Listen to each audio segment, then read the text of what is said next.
வணக்கம். நான் உங்கள் அன்பான சயின்டிபிக் வேதிக் அஸ்ட்ராலஜர் அஸ்ட்ரோரஞ்சி பேசுகிறேன். நல்லது நினைப்போம், நல்லதே நடக்கும். தொடர்ந்து நம்மளோட வீடியோஸ்லாம் பார்த்துட்டு இருப்பீங்க நம்புறேன். நம்மளுடைய ஜோதிட கருத்துக்கள்லாம் பார்த்தீங்கன்னா சயின்டிபிக் வேதிக் அஸ்ட்ராலஜி முறையில் பார்க்குறோம். எந்தவித மூட நம்பிக்கையிலையும் போகாமல் உள்ளது உள்ளவாறு பரிகாரங்கள் அது மாதிரி விஷயத்துக்குள்ள போகாமல் பார்க்குறோம். அந்த வரிசையில் பார்த்தீங்கன்னா இந்த வீடியோவில் நாம் விருச்சிக ராசிக்காரர்களுக்கு 2024 மே மாதம் எப்படி இருக்க போகுதுங்கிறது பார்க்குறோம்.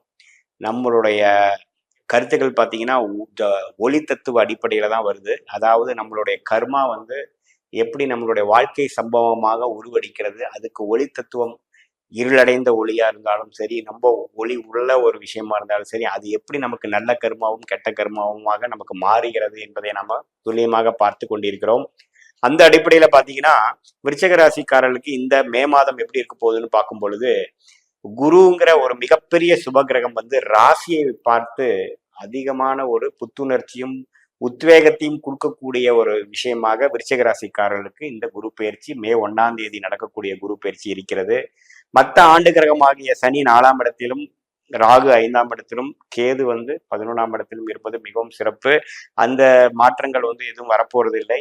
அதே சமயத்துல மே மாதத்தில் 10ஆம் தேதி பாத்தீங்கன்னா புதன்கிற கிரகம் 5ஆம் இடத்துல ராகு செவ்வாய் பிடியிலிருந்து நீங்கி 6ஆம் இடத்துக்கும், சூரிய பகவான் மே 14ஆம் தேதி 6ஆம் இடத்துல உச்சம் பெற்றதுல இருந்து 7ஆம் இடத்துக்கும், அதே சமயத்துல சுக்கிர பகவான் பாத்தீங்கன்னா மே 19ஆம் தேதி 6ஆம் இடத்துல இருந்து 7ஆம் இடத்துக்கும் குரு சூரியனோட சேர்ந்து கொடுக்கிறார். இது எந்த மாதிரி ஒரு ரிசல்ட் கொடுக்குதுன்னு பாத்தீங்கன்னா, மாதத்தின் முதல் பகுதி சில விஷயங்கள் கிளாரிட்டி இல்லாத, சில விஷயங்கள் கைக்கு வந்தது வாய்க்கு வரலையேங்கிற விஷயங்கள், எதிர்பார்க்கிற விஷயங்கள் கொஞ்சம் ஸ்லோவாகவும், மே 15 16க்கு அப்புறம் பாத்தீங்கன்னா படிப்படியாக உங்க மனம் புத்துணர்ச்சியும் மனம் சந்தோஷப்படுற அளவுக்கு ஒரு மன நிறைவை கொடுக்கக்கூடிய சில விஷயங்கள் நடத்தி காட்டக்கூடிய அமைப்புகள் உங்க ஜாதக அமைப்புகள், இந்த கிரக அமைப்புகள் விருச்சிக ராசிக்காரர்களுக்கு உண்டு.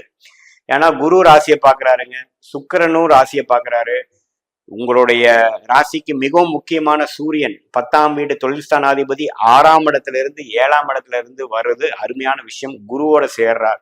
ஸோ தொழில் அதிபர்களா இருக்கக்கூடிய விருச்சிக ராசிக்காரர்கள், தொழில் அபிவிருத்தி ஆகிறவங்க கூடிய அமைப்புகள் ரொம்ப நல்லா இருக்கு. சில பார்ட்னர்ஷிப்போட சேர்ந்து பிசினஸை பெருசுப்படுத்துறது, நம்ம ஒரு பெரிய ப்ராஜெக்ட்ல போய் இறங்குறது, அது மாதிரி ஒரு அருமையான இந்த ஆண்டு பலன்களை கொடுக்கக்கூடிய ஒரு விஷயத்துக்கு ஒரு ஆரம்ப கட்ட மாதமாக இந்த மே மாதம் விருச்சிக ராசிக்காரருக்கு உண்டு. ஏன்னா சூரியன் 7ஆம் இடத்துக்கு குருவோ சுக்கிரனோட சேர்ந்து மே 19ஆம் தேதிக்கு மேல இருக்கக்கூடிய அமைப்பு பார்த்தீங்கன்னா, அந்த மாதத்தின் இறுதி பகுதியில ஒரு நல்ல ஒரு ப்ராஜெக்டையோ நல்ல ஒரு பிளானையோ எக்ஸிக்யூட் பண்ணக்கூடிய அமைப்பு விருச்சிக ராசிக்காரருக்கு உண்டு.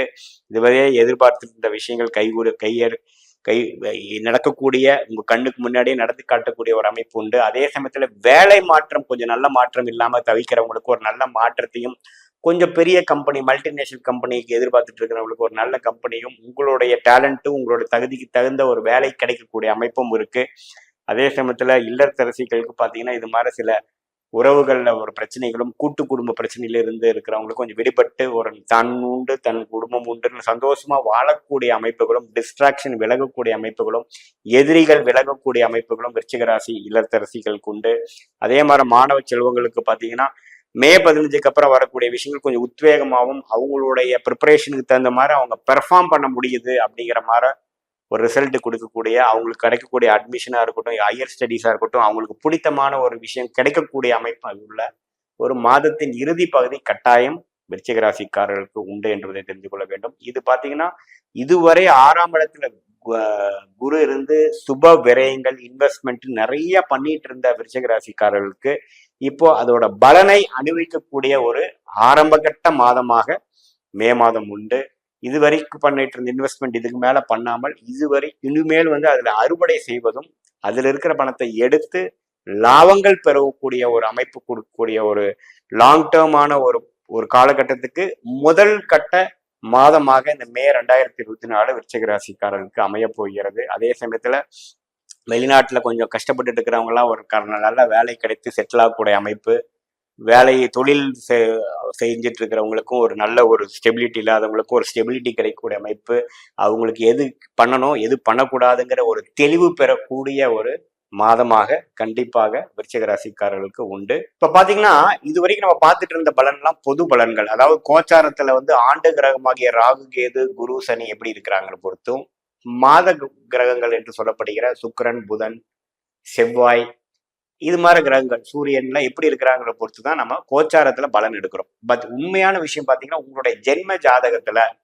உங்களுக்கு கிரகங்கள் எப்படி இருக்குது, நீங்க என்ன லக்னம், எந்த சாரத்துல எந்த நட்சத்திரத்துல ஒரு கிரகம் இருக்குது, ஆட்சி உச்சங்கள் எப்படி இருக்கிறது, தசாபுக்திகள் எப்படி போயிட்டு இருக்குது, இப்போ கரண்ட்ல என்ன தசாபுக்திகள் நடப்புல இருக்குதுங்கிற பொறுத்து தான் துல்லியமான பலன்கள் எடுத்து இந்த கோச்சார பலன்களும் இந்த தசாபுக்திகளும் மிக்ஸ் பண்ணி பார்க்கணும். ஒரு 80% பாத்தீங்கன்னா உங்களுடைய தசாபுக்திகள் பலன் கொடுத்து அதுக்கு சப்போர்ட்டிங் ஃபேக்டராக இந்த கோச்சார பலன்கள் நம்ம எடுத்துக்கணும். அதுதான் கரெக்டான துல்லியமான பலன் எடுக்கக்கூடிய ஒரு அணுகுமுறை.